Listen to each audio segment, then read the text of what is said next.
మొదటి రోజున భోగి పండగని, రెండవ రోజున సంక్రాంతి పండగని, మూడవ రోజున కనుమ పండగని చేస్తాం.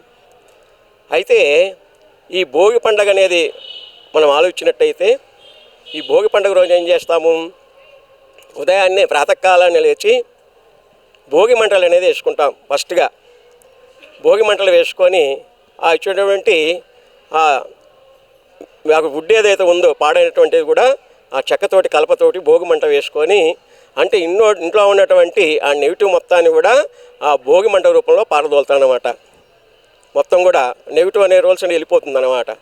ఆ భోగి మంట వేసిన తర్వాత అందరూ కూడా అభ్యంగ స్నానాలు చేస్తారు. తలదీపార స్నానం చేసి చక్కగా ఇష్టదైవాన్ని పూజించుకుంటారనమాట.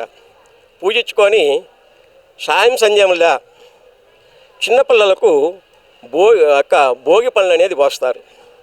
అందరికీ తెలిసిన విషయమే. భోగి పళ్ళు అంటే ఏంటివి? రేగి పండ్లు. ఆ రేగికాయలు అనేది పిల్లలకు భోగి పండ్లుగా పోస్తారనమాట ముత్తైదువులందరూ కూడా.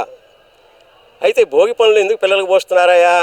ఆ పిల్లలందరికీ కూడా మంచిగా ఆయురారోగ్యాలు కలగాలని చెప్పేసి, ఆ పిల్లలు మంచి దిగ్విజయంగా పెరగాలని చెప్పేసి, ఆయుర్వృద్ధి కలగాలని చెప్పేసి ఆ చిన్నపిల్లలకు భోగి పనులు అనేది పోస్తారు.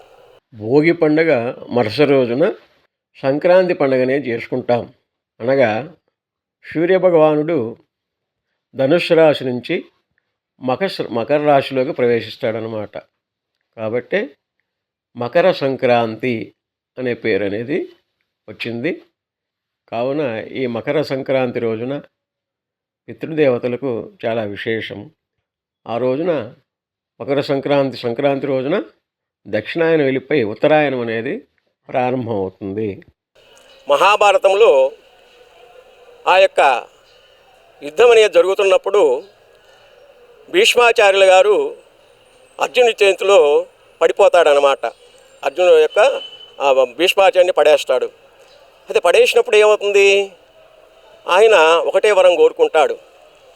అర్జున, ఇప్పుడు ఈ యొక్క యుద్ధంలో నేను పడిపోయినాను, అయితే నాకు నువ్వు చిన్న సాయం చేయాలి నాయన అంటాడు. ఏం తాతగారంటే, ఏం లేదు నాయన, ఇప్పుడు దక్షిణాయనం వెళ్ళి రేపు సంక్రాంతి ఉత్తరాయణం అనేది ప్రవేశిస్తుంది. ఆ ఉత్తరాయణం ప్రవేశించేంత వరకు కూడా నాకు ప్రాణం అనేది ఉండేటట్టుగా చేయని చెప్తాడు. ప్రాణం అనేది ఉండేట్టుగా చేయమంటే మరి ఎట్లా చేయాలా? పడిపోయినవాడు ప్రాణం పోగొట్టుకోవాల్సిందే, పదం పరిణించాల్సిందే. అయితే ఎట్లా ఆయన బతికిచ్చినాడంటే ఉత్తరాయణం దాకా ఆ అర్జునుడు ఏం చేస్తాడు? తన గాంధీవంతో ఆ బాణాలను సంధించి ఒక అంపశయన్ అనేది తయారు చేస్తాడు. అంపశయ అంటే ఆ బాణాలతోటి ఆ భీష్మాచార్యానికి పానుపులాగా తయారు చేస్తాడనమాట. పానుపులాగా తయారు చేసి ఆ భీష్మాచార్యుడిని ఆ యొక్క అంపశయ మీద పడుకోబెడతారు. అయితే మరి అంపశయ మీద పడుకోబెడితే ప్రాణం ఉంటుందా? ఖచ్చితంగా ఉన్నది. ఎందుకని? ఆ యొక్క భూమిలోకి వెళ్ళినటువంటి ఆ బాణం ఏదైతే ఉందో ఆ లోహం ద్వారా ఆ మ్యాగ్నెటిక్ పవర్ వలన ఆయనకు ప్రాణం అనేది నిలబడుతుంది. మ్యాగ్నెటిక్ పవర్ ద్వారా ఆ భూమిలో ఉన్నట్టే భూమి గురుత్వాకర్షణ శక్తి, ఆ శక్తి వలన ఆయనకు ప్రాణం అనేది నిలబడుతుంది. ఎప్పుడైతే ఈ యొక్క ధనుర్మాసము శంకరుడు ఆ యొక్క ధనుసు రాజుకు ప్రవేశించినాడో ఉత్తరాయణం అనేది ప్రారంభం కావాలని ఆయన పరమపదిస్తాడు, మరణిస్తాడన్నమాట. భీష్మాచార్యుడు మరణించేసి ఆ ఉత్తరాయణం రోజున సరాసరి ఆయన స్వర్గలోక ప్రాప్తి లభిస్తుంది. అందుకని ఆయన ఆ కోరిక మీదకు అంపశయ మీద ఆయన పన్నుండి ఆయన ఎప్పుడైతే ఉత్తరాయణం ప్రారంభమైందో ఆ రోజున ఆయనకు పరమోదం చెంది స్వర్గలోక ప్రాప్తి అనేది లభిస్తుందన్నమాట. అందుకని ఆయన కోరిక కోరుతాడు. అందుకని మనము మరి సంక్రాంతి భోగి రోజు అంటే భోగి పనులు పోసినాం, బాగానే ఉంది. మరి సంక్రాంతి రోజు ఏం చేయాలా? మరి ఆయన పరమపదించినాడు కదా భీష్మాచార్యులు. కాబట్టి ఆ రోజున విశేషం ఏంటంటే పితృదేవతలకు చాలా విశేషంగా పూజ చేయాలా. పితృదేవతలు మన తాతలు నాన్నలు ఎవరైతే ఉన్నారో వారికి తిలతర్పణం వదలాలి. తిలతర్పణం వదలటం వల్ల వాళ్ళకు ఉత్తరాయణం వల్ల వాళ్ళకు ఎవరైనా మధ్యలో కొడగలాడుతుంటారు, ఆ స్వర్గప్రాప్తి లభిస్తుందన్నమాట. ఎవరైతే వాళ్ళ వారసులు ఉన్నారో ఆ తిలతర్పణం పిండ ప్రదానం కూడా చేస్తారు చాలా విశేషంగా. అంటే టోటల్గా మనం చెప్పుకునేది ఏంటంటే పితృదేవతలకు ముక్తి కలిగించాలా అనే ఉద్దేశంతో ఆ ఉత్తరాయణం రోజున తిలతర్పణం అనేది వదులుతాం. మహాలయ పక్షంలో ఎట్లయితే మనం ఆ యొక్క తిలతర్పణాలు వదులుతామో ఉత్తరాయణం రోజు కూడా వాళ్ళ పితృదేవతలకు ఆ తిలతర్పణం వదలటం వల్ల చాలా విశేషమైనటువంటి ముక్తి అనేది లభిస్తుంది. కాబట్టి ఆ ఉత్తరాయణం అనేది చాలా విశేషమైనటువంటి. అందువల్లే ఆనందంగా ఆ పండగనే జరుపుకొని మహిళలందరూ కూడా ఏం చేస్తారు, మరి ఆనందోత్సాహాల మధ్య ఉండాలి కాబట్టి అందరూ కూడా చాలా రంగవల్లులు వాళ్ళ ఇంటి ముందు ఆ 3 రోజులు కూడా చాలా రంగవల్లులు దిద్దుకుంటారు. ఇట్లా మనం ఈరోజైతే ఇట్లా రంగవల్లులు వేసుకున్నాము. చిన్నారులు పెద్దవాళ్ళు అందరూ కూడా వయసుతోటి సంబంధం అనేది లేకుండా చాలా ఆనందోత్సాహాల మధ్య ఈరోజు మొదటిసారిగా ఈ సంక్రాంతి పండుగను పురస్కరించుకొని అమ్మవారి అనుగ్రహంతో ఈరోజు చాలా దిగ్విజయంగా ఈ ముగ్గుల పోటీ అనేది పాల్గొని అందరూ కూడా ఆనందోత్సవాలు జరుపుకున్నారు. అందరికీ విజయాలే. తర్వాత కనుమ రోజు మూడో రోజున కనుమ పండుగ అనేది జరుపుతాం. ఆ పండుగ రోజున ఏం చేస్తారంటే కొద్దిగా ఈ పితృదేవతలు శాంతించడానికి అని చెప్పేసి కుష్మాండ బలి కానీ లేదా కొంతమంది వాళ్ళకు ఉన్నటువంటి ఏదో బలి అనేది చేస్తారు, బలిదానం చేస్తారు వాళ్ళకు ముక్తి కలగటానికి అని చెప్పేసి. అంటే చీడపీడ తొలగిపోవటానికి ఆ కనుమ రోజు అనేది మనం వాళ్ళకి తమ్మించినటువంటి ఆహారం అనేది తయారు చేసుకొని వాటిని నైవేద్యం పెట్టేసి ఆ కనుమ రోజున పూజిస్తారన్నమాట. కొంతమంది మన భాషలో చెప్పాలంటే నాన్ వెజిటేరియన్.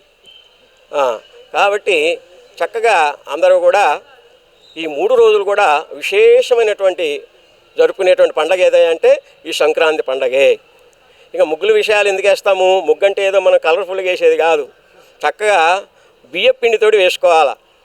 ముగ్గు అనేది బియ్యపు పిండితోటి వేయాలా. ఇప్పుడంటే ఏంటంటే ఈ జనరేషన్లో కలర్స్ కెమికల్స్ తోటి కొన్ని వస్తున్నాయి, కానీ ఆ బియ్యపు పిండితోటి ముగ్గు వేయాలా. ఎందుకనగా ఆ బియ్యం పిండితోటి ఎందుకు వేస్తామంటే దర్వాజా ముందు ఆ ముగ్గు వేయటం వల్ల ఆ చీమలు ఇటువంటి చిన్న చిన్న కీటకాలు ఉంటాయి, వాటికి ఆహారం పెట్టినట్టు అవుతుంది. మనం వేసినటువంటి ఆ పిండి ఏదైతే ఉన్నదో వాటికి ఆహారం ఇవ్వటం వల్ల మనకు మంచి జరుగుతుంది, పుణ్యం అనేది వస్తుందన్నమాట. అంటే సంక్రాంతి రోజున పుణ్యకార్యం ఎలా చేస్తామో పెద్దలకు, ఆ రోజున ఆ పిండితో ముగ్గు వేయటం వల్ల అవి తినటం వల్ల మన పుణ్యం అనేది లభిస్తుంది అన్నమాట. అంత విశేషం కాబట్టి ఈ ముగ్గులు అనేది కాలక్రమేణా మారి ఈరోజు ఇంత ఆనందంగా రంగవల్లులు వేసుకునే స్థాయికి వచ్చింది. కాబట్టి ఎందుకంటే మనం ఏం చెప్పుకునేది లేదు. అంటే ప్రకృతితోని సంబంధం ఉండాలి, ప్రకృతి అంతే. అలాగే పాడి పంటలు, ధనధాన్యము, ఇక్కడ మనకు ఎవరు లేదు, ఇక్కడ దున్నేవాళ్ళు లేడు, పండించేవాళ్ళు లేడు ఈ కాలంలో. కాబట్టి మన పల్లెటూళ్ళకి వెళ్తే ఎలా అవుతుంది, చక్కగా పాడి పంటలు, ధనధాన్యాలు, ధనరాశులు. అంటే ఈ ప్యాడీ అంటే కూడా ఈ టైంలో వస్తుంది, ఫస్ట్ ప్యాడీ ఫస్ట్ టైం 2 సార్లు పండిస్తారు కదా, అందరికి కూడా పాడి పంటలని ఇంటికి వస్తాయి. తర్వాత ఈ కాలంలోనే ఈ యొక్క గేదెలు అనేవి ఆ యొక్క మంచి పాలు సమృద్ధిగా జరుగుతుంది, అందుకే పాడి పంట అంటాం అన్నమాట. పాడి పంటలు కూడా మంచిగా వేస్తారు. అందరూ కూడా ముగ్గులు వేసుకొని ఈ అందరూ ఆనందోత్సవాల మధ్య అందరూ పంచభోక్ష కొత్తలు వస్తారు. ఎందుకంటే కొత్త పిల్లైన వాళ్ళు ఉంటారు కదా, కొత్త కొడుకు కోడలు బిడ్డ అల్లుడిని పిలిపించేది వాళ్ళకు మంచి సట్టుశోభక్తమైన భోజనం పెడతారు, మామూలుగా కాదు. ఎప్పుడైనా అల్లుడు కొత్త అల్లుడే, 25 ఏళ్ళైనా 30 ఏళ్ళైనా కొత్త అల్లుడు ఉంటాడు అనమాట. బాగా ప్రస్తుతం ఎందుకంటే బట్టలు ఇస్తారు, ఎందుకంటే బాండింగ్ నడవటానికి వాళ్ళకు పుట్టింటికి అత్తవారింటికి బాండింగ్ నడవటానికి ఏం చేస్తారు, సంక్రాంతి రోజున ఖచ్చితంగా ప్రతి గృహంలో కూడా కూతురికి అల్లుడికి కొత్త బట్టలనే ఇస్తారనమాట, ఖచ్చితంగా పిలిచి. అది ఆంధ్రాలో ఆనవాయితుంది, ఇక్కడ కూడా కొంతమంది చేస్తారు. కాబట్టి ఈ విధంగా పాడి పంటలతోటి అష్టైశ్వర్యాలతోటి సమృద్ధిగా అందరూ కూడా అష్టైశ్వర్యాలతోటి ఆయురారోగ్యాలు చేకూరాలని చెప్పేసి ఆ నాగదేవత సుబ్రహ్మణ్యేశ్వర స్వామి ఈశ్వరానుగ్రహం కలిగి ఈ సంక్రాంతి పర్వదినం రోజున అందరికి కూడా విజయం చేకూరాలని చెప్పేసి మనస్ఫూర్తిగా అమ్మ యొక్క ఆశీస్సులు తెలియజేస్తూ స్వస్తి. ఓం ఆయుర్ధాగ్నే విషోడుషానో ఘృత ప్రతీకో ఘృతయో నిరీది ఘృతం ప్రీత్వా మధుచారువ్యం పితేవ పుత్రం అభిరక్షదాదిమ్యహం.